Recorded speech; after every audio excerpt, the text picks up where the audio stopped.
ধর্ম স্থাপনের উদ্দেশ্যে ভগবান যুগে যুগে অবতীর্ণ হয়েছেন এবং সঙ্গে এসেছেন শক্তিরূপিণী দেবী। সত্য, ত্রেতা, দাপর এই 3 যুগেই দেবী শক্তির বিকাশ আমরা দেখেছি। এক্ষেত্রে আমাদের এটা বুঝতে অসুবিধা হয় না, সে অবিনশ্বর পরম ব্রহ্ম যুগে যুগেই লোকত্রাণ হেতু পুরুষ ও প্রকৃতি রূপেই অবতীর্ণ হন। এবারেও তার অন্যথা হয়নি। ভগবান যতবার অবতীর্ণ হয়েছেন এই ভূমিতে, সঙ্গে অবতীর্ণা হয়েছেন শক্তিরূপিণী দেবী। শ্রীরামকৃষ্ণ দেখিয়েছিলেন কিভাবে সংসারে থেকেও ধর্মজীবন যাপন করা যায় এবং তার শক্তি শ্রী শ্রী মা অর্থাৎ শ্রী শারদামণি দেবী। শ্রীরামকৃষ্ণ যে অবতার তার অনেক প্রমাণ আছে, কিন্তু শ্রী শ্রী মা ছিলেন লজ্জাপটাবৃতা। নিজের স্বরূপকে তিনি কখনো লোকসমক্ষে প্রকাশ করতেন না। কখনো কখনো কৃপাবশত আত্মভোলা হয়ে উজাড় করতেন নিজ রূপের মহিমা। নমস্কার বন্ধুরা, শাস্ত্রকথা চ্যানেলের সকলকে জানাই স্বাগত। আজ 3রা জানুয়ারি শ্রী শ্রী মায়ের তথা শ্রী শারদামণি দেবীর জন্মতিথি দিবস। তাই আজকের উপস্থাপনায় আমরা শ্রী শ্রী মায়ের কয়েকটি কথা শুনব। দেখব তিনি কৃপা পরায়ণ হয়ে ভুলবশত আমাদের কি বুঝিয়ে দিয়েছেন। চলুন শুনে নিই 2টি কাহিনী, যেখানে মা 2-1টি কথায় নিজের স্বরূপকে উদ্ঘাটন করেছেন। শ্রী শ্রী ঠাকুর রামকৃষ্ণদেব এবং শ্রী শ্রী মা যখন বৈবাহিক বন্ধনে আবদ্ধ হন, তখন মা ছিলেন নিতান্ত এক বালিকা। তাই মা নিজ পিতৃগৃহেই বেড়ে উঠছিলেন। ঠাকুর তখন দক্ষিণেশ্বরের মন্দিরে।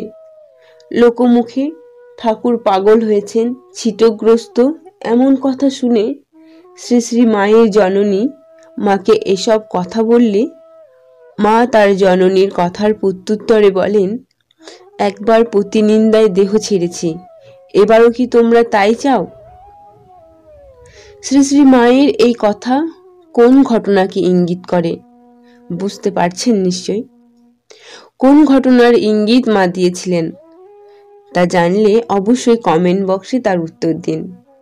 বুঝতে না পারলে ডেসক্রিপশন চেক করুন।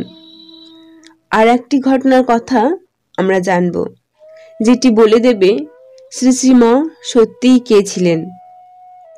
মা একবার সদলবলে দক্ষিণ ভারত অভিমুখে যাত্রা করেছিলেন। 4 ধামের শ্রেষ্ঠ ধাম রামেশ্বর। মা রামেশ্বরের শিবলিঙ্গ দর্শন করে ভাবে বিভোর হয়ে বলেছিলেন, যেমনটি রেখে গিয়েছিলুম ঠিক তেমনটিই আছে। কাছে যে ভক্ত ছিল তিনি জিজ্ঞেস করলে মা আত্মসংবরণ করে সহাস্যে বলেছিলেন, ও একটা কথা মুখ দিয়ে বেরিয়ে গেছিল।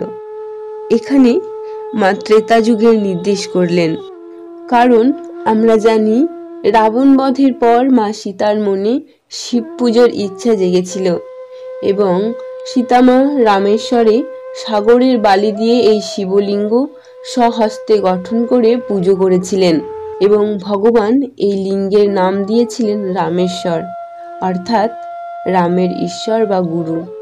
সূর্য নিজে প্রকাশিত না হলে তার রূপ প্রকাশিত হয় না। এখানেও আমরা ঠিক তেমনটিই লক্ষ্য করলাম। বন্ধুরা, উপস্থাপনাটি ভালো লাগলে অবশ্যই লাইক ও শেয়ার করুন। কমেন্টে অবশ্যই প্রথম ঘটনার উল্লেখ করবেন এবং শাস্ত্রকথার সঙ্গে থাকতে চ্যানেলটিকে সাবস্ক্রাইব করে পাশের বেল আইকনটি প্রেস করুন। মায়ের কাছে প্রার্থনা করি সকলে আনন্দে থাকুন। জয় মা।